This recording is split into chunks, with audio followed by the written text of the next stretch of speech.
foreign portfolio investors or FPIs have played a major role in the growth of capital markets in our country.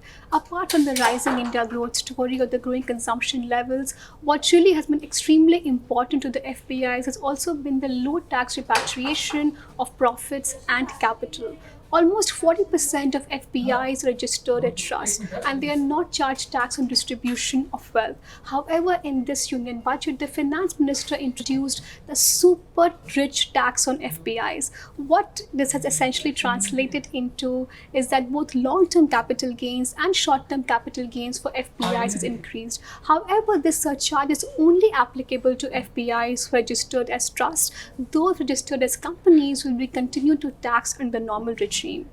This looks like that the market, especially the FPIs, has not taken to this extremely well, which is why we saw on Friday the market sliding by 1.4% and the rupee closing 26 paisa low. On her part, the finance minister looks to be resolute in her stance, and it so appears that there is no going back on this proposal for now. While some are calling this a short-term implication or short-term blip in the markets, there are others who are extremely wary about the longer-term implication for this, especially coming at a time when the economy is already bottoming out. With me today is Siddharth Shah, who's a partner at Khaitan and Co, trying to understand the implications for this and where do we go from here. Siddharth is somebody who actually works in the formation of funds and works with FPIs and large institutional investors extremely closely. Siddharth, thank you for talking to us. What really seems to be logic or intent behind a move like this when there has an entire conversation about mobilizing more and more international finance to these markets, to get more foreign capital to India? So what really do you think has been the intent behind this? So honestly, I think I'm also still struggling to figure out the real intent. And at least my reading of it is, yes, in the zeal to tax the overreach, when the proposal was brought in, I'm not too sure whether an adequate thought was given the implications of this for investors who are otherwise not Indian residents. And to that extent, I feel it is something which probably should have been thought through.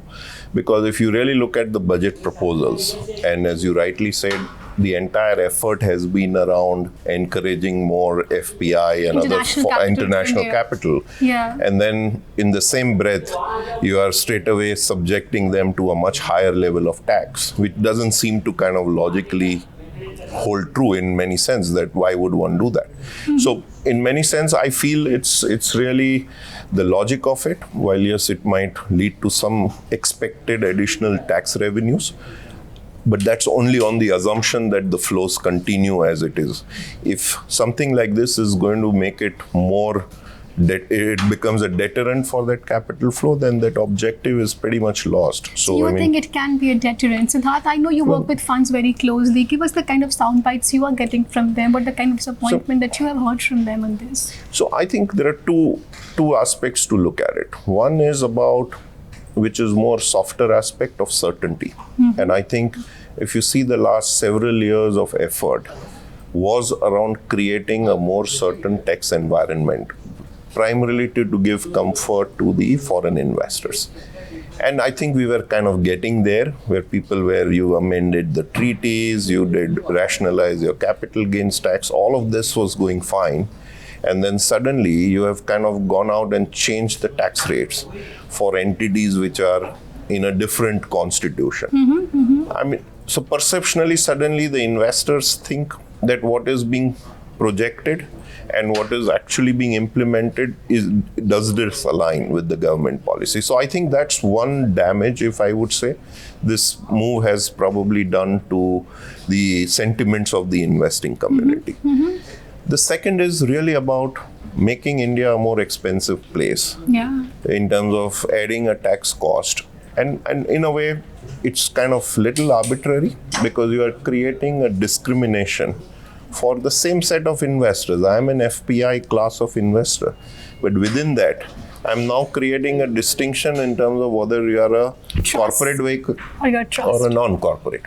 And you are kind of and then at some level, I feel it's discriminatory. It's discriminatory. And in one sense, it's also, I don't know whether the full realization of how a fund industry operates in a global context has been given enough thought. For example, a UCIT. I mean, most markets where public mutual funds are set up in the form of a UCITS. And that's a local requirement, like our mutual funds, right? Where it is mandatory to set them up as a trust. Now, to suddenly say that, okay, you are encouraged to come directly because we've renegotiated all the treaties. So you come and invest directly. It's a great way of kind of saying it's a ease of business. And then in the same breath, said, guys, but because you are a trust, I'm going to tax you at a higher rate. Yeah. And I think that's something which honestly makes India as an asset class that much more or kind of less attractive for investor, and that I think will have an impact in terms of whether people will reallocate asset class and some of it.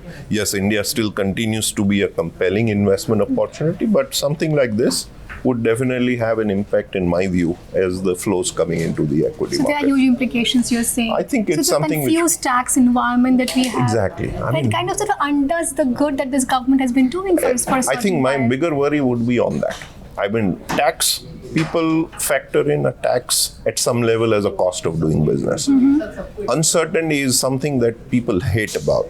And I think a provision like this, kind of an ill thought, in my view, implications of this provision on investors who you are otherwise encouraging to bring in, seems to be kind of counterintuitive in many ways to that Siddharth, extent. I think what you're saying is completely correct, because I saw over the weekend, on WhatsApp circle, this huge graph of sort of, huge outflow of capital going from India, because this, section of investors seems to be the most mobile in the Absolutely. financial services Absolutely. value chain. And if they somehow think that India is kind of a confused tax environment, it becomes more unattractive, they'll be sort of more inclined to go to a Singapore or Mauritius again, right? Absolutely. And I think, as I said to start with, a lot of effort was done to bring the asset management onshore.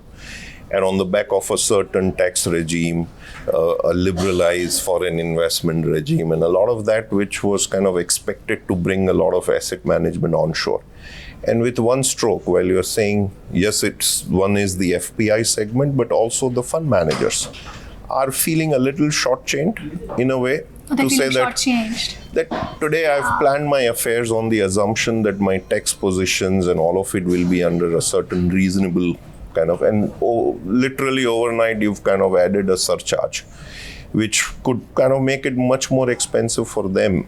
So I think at least, if not everyone, I think those who have the ability, and I think a lot of them do, may start evaluating structures where they might want to go for a more tax optimized kind of setup. So I think that's something which is kind of, and then the same thing is happening for local managers. With the same surcharge, you've completely killed the market for a category 3 AIF. And everyone's today concerned that today with that surcharge, where my underlying investors may not be super rich in that category, but because it's a pooled vehicle, I'll be subjected to a higher surcharge. So, I mean, I think it's just created a lot of confusion from a much clearer view which kind of existed prior to the budget, in my view. Talking about the budget again, Siddharth, don't you think it's kind of counterintuitive to what the FM really wanted, to sort of increase the withholding to about 35%? So where will this entire capital really come from, the liquidity, when you are sort of surcharging the FPIs Absolutely. higher? No, so again, as I said, my reading of it seems to be arising out of this very fact that you have done a lot of measures where your dependence on foreign capital is very evident. True. So when you're talking about a public shareholding being raised from 25 to a 35%, I think, let's be very honest, I think that pool of capital that will kind of fill that gap, additional 10%, a large chunk of it would be international. So in the same breath, then if you're saying that you will impose a higher tax, you've created a disadvantage for them. Second, you talked about merging the NRI flows, right? I mean, a lot of reference to NRI's flow and their relevance to the Indian market, and a proposal to merge the FPI and the PIS route.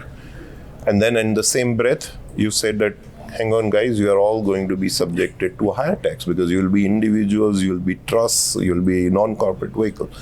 So I feel somewhere it's very counterintuitive for what you intended to achieve and what I think the additional surcharge. the set off of what you are expected to gain out of this additional surcharge versus what you could lose, Is much I think higher. I don't know whether anyone's done the full economic assessment of that. That's interesting, Siddharth. Also with the fact that, the FM seems to be kind of very resolute in a stance, though, and it looks like that there's no intent of kind of going back on this proposal. So what would be the, implication of this on InvITs and REITs also, because they are also organized as business structures? No, so I think, yes, the FM has made her stand pretty Very clear on it, and I Yeah. think we may have different views about it, whether that's probably the right approach or wrong. I mean, that's difficult to comment in terms of, as a professional, I feel.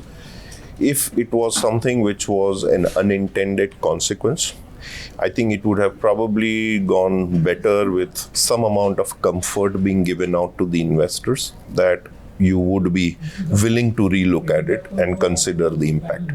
And any finance bill which is kind of increasing a tax rate should have a proper kind of economic benefit analysis.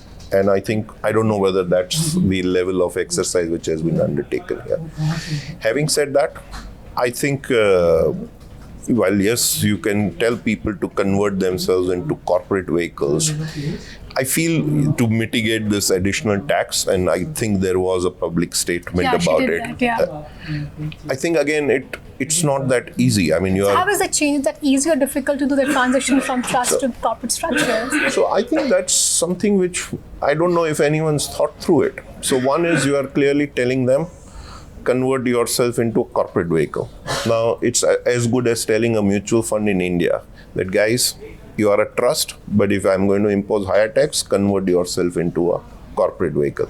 It has tons of issues from a corporate law, from a tax, from a per se jurisdictions where they are organized. They have their own requirements of how these entities should be set up. So should that be the determinant of how I would tax them? Maybe not. And if you see globally, for example, limited partnerships are the most common structure for funds. True. Now, again, all of those vehicles, I mean, trust as UCITS or limited partnerships, I think all of those will be exposed to this risk. And I don't know whether anyone's given it adequate thought as to how they would translate or convert themselves. And then, yes, a lot has been talked about, and when you do this conversion, SEBI does not allow a free of cost transfer. So what would happen in terms of cost of reorganizing? There is a GAR implications around that possibly. So a lot of those things, which again, doesn't go with the ease of doing business, right? So I mean, if I'm a global fund where India is part of one allocation, I'm being asked to reconsider a structure for Suddenly just that becomes small. unattractive. Yeah, absolutely. So tell me, so that's my last question to you, that if you were to give a message to the FM or an appeal to us, somebody who works so closely with fund managers across the board, variety of them, what would that really be? I think I said it in probably many words through the interview, but I feel, one, creating an environment and a sense of confidence amongst these investors is absolutely paramount for a market and for our ambitious growth of a 5 trillion economy.